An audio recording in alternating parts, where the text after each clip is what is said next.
Hey everybody, I'm Cahlen Lee, and today I'm answering the question, what is Bitcoin? So Bitcoin is basically a decentralized, pseudo-anonymous form of money which exists entirely in the digital space, so it exists on the internet. So let's go into each of those terms, starting with decentralized. So normally if you think of bank accounts, those are centralized forms of money because the record of who has what money and who they've sent it to and who they've received it from is basically stored in a centralized location in a bank, on a bank's computers, or some company which is controlling that information. The decentralized means that that information is actually spread out across every single computer which is existing on the Bitcoin network. So if you can go and you can download the Bitcoin application, or they call it a client, and you will actually download basically every single transaction that's ever occurred. You'll have a list of all the accounts that have ever existed and how much Bitcoin is in all of them. And the nice thing about that is that no one can fake that, and also no one controls that, so no one can shut you down from being able to transact on it, and no one can go in there and fake information. So what does pseudo-anonymous mean? Now, in Bitcoin, you can basically go in and see every single account that is existing and how much money is on it. So it may seem like it's not anonymous, but the thing is, all of these accounts, they're not linked to anyone as a person. And the only thing that controls one of the accounts is having the password to the account. So when you create the account, you create the public key, which is basically the public name for that account, which anyone can look at the balance of and anyone can send Bitcoin to. But no one can send Bitcoin from that account without having that private key, so that password, which you are the only one who has, and no one knows that you have it.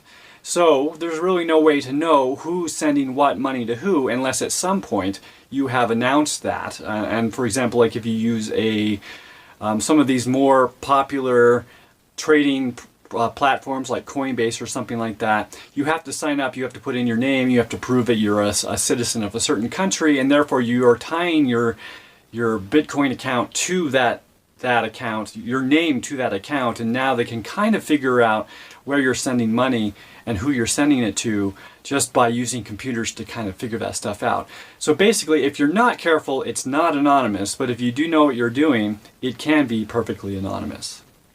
So what are the advantages of Bitcoin over fiat currencies, which are basically the type of money that most of us are using nowadays? So basically, it comes down to the fact that it's not controlled by anybody, like I said. So there's no barrier of entry. You can go right now and you can make a Bitcoin account in about 30 seconds or less without having to ask anyone's permission. So you don't have to go down and sit down at a bank and basically fill out an application and get the permission, and maybe you could be denied. You can basically just make an account and send and do any kind of transactions you want with it. In fact, you can make a new account for every single transaction you send, which is actually going to increase the amount of privacy or security that you have if you're doing it that way. So if you're someone like me who is deeply suspicious of the banking and government system that we have going on today, I basically feel it is the primary problem, and not just for things like corruption, but also the cause of wars and the cause of pollution and all of these type of things. If you would like to opt out of participating and supporting those systems, Bitcoin is a good way to do that. Bitcoin is also nice because it's basically a universal currency, something that you can exchange with anyone across the entire world, really from anywhere. As long as you have an internet connection, you can send money to someone else and they can verify that you've sent it to them within a matter of minutes. So let's talk a little bit about the downsides of using Bitcoin, and I would say the first one is the fact that it's not actually backed by anything other than the people's belief in it. So, and that's a lot like the fiat currency system we have today. So US dollars, for example, used to be backed by gold. You used to know that you could take a certain amount of money to the bank and they would guarantee to give you in exchange a certain amount of gold. Now that stopped happening decades ago, and it basically creates the problem of the people who are in control of that money can create as much of it they want, which leads to hyperinflation and things like that. Bitcoin's a little less of a problem because hyperinflation won't occur due to people creating money, but still there's not inherent value behind it other than the fact that people find it useful as a way to trade value. So another issue is that it's not entirely anonymous. When Bitcoin first came out, that was kind of the big selling point, or one of the big selling points was that it was an anonymous way to transact money, and it is if you're using it correctly. But the way that most people use it, and most people who come on in the future are going to be using it, it's not going to be anonymous. And so the government will be able to track who's sending money, or at least have a pretty good idea of who's sending money. There are other cryptocurrencies which solve that problem much better. Monero would be one if you're interested in finding something that's more secure.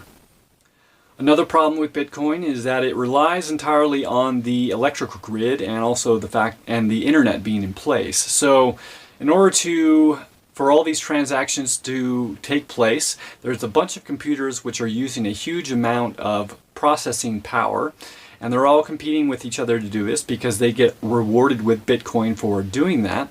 And they use a huge amount of electricity. So if Bitcoin becomes a worldwide thing that we're using, that everybody's using for almost every transaction that they're making, then we're going to have a very serious electrical problem on our hands. Could be a good thing, because it may put pressure on us to find better ways, more efficient ways of getting electricity without polluting the environment.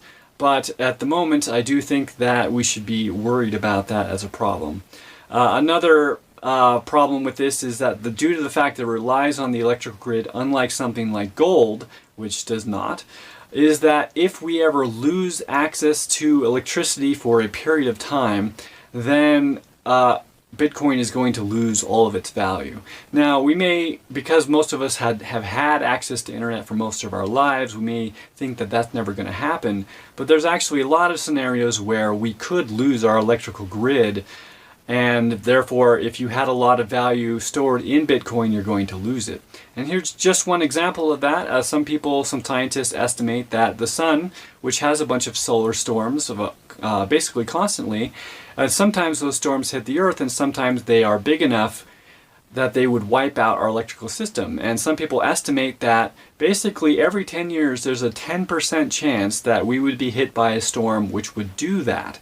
So that's a pretty high likelihood, and basically within someone's lifetime, it's not totally guaranteed, but extremely likely that's going to happen. So I wouldn't recommend personally putting all of your value, or even a majority of your net worth, into Bitcoin or a cryptocurrency.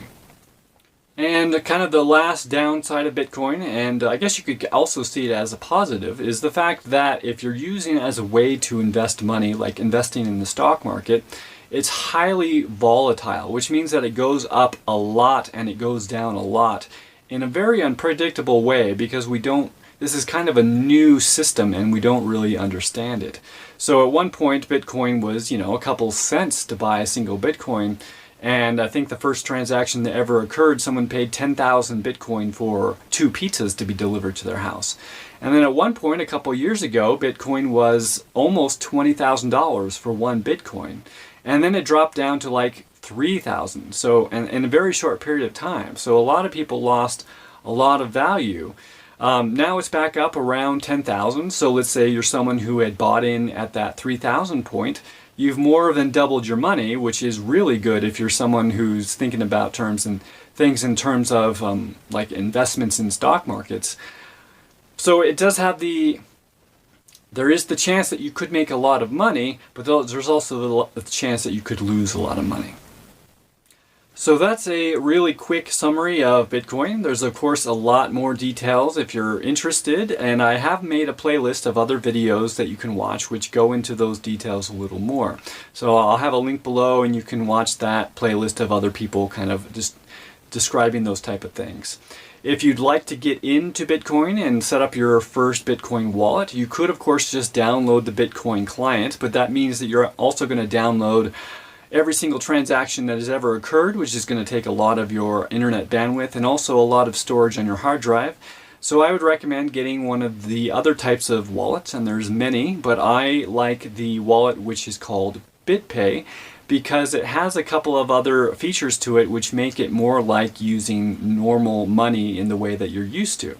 So for example, me, and I can do this while remaining anonymous, I can send Bitcoin to my BitPay wallet, which is stored locally on my phone, and I can convert it into a gift card for many different companies. And one of the main ones that I use is Amazon. So I can take Bitcoin and I can, on BitPay, I can send it and turn it into an Amazon gift card and basically buy anything that I need, because Amazon pretty much has anything that you would want to buy. BitPay also has the advantage of giving you the ability to get a debit card associated with your account. At that point, it's not going to be private anymore, and you're going to have to send them information like your social security number and things like that. But it does have the advantage of you now have a debit card, which means that you can basically spend Bitcoin anywhere, online or even in person at a store. And so I think Bitcoin's a pretty good way to go if you're looking to get into it. If anyone is interested in talking about this in kind of a private one-to-one conversation, I'm happy to do that. I do private coaching sessions on Bitcoin. You can just head on over to my website and click on the coaching button to find out how to get in touch with me.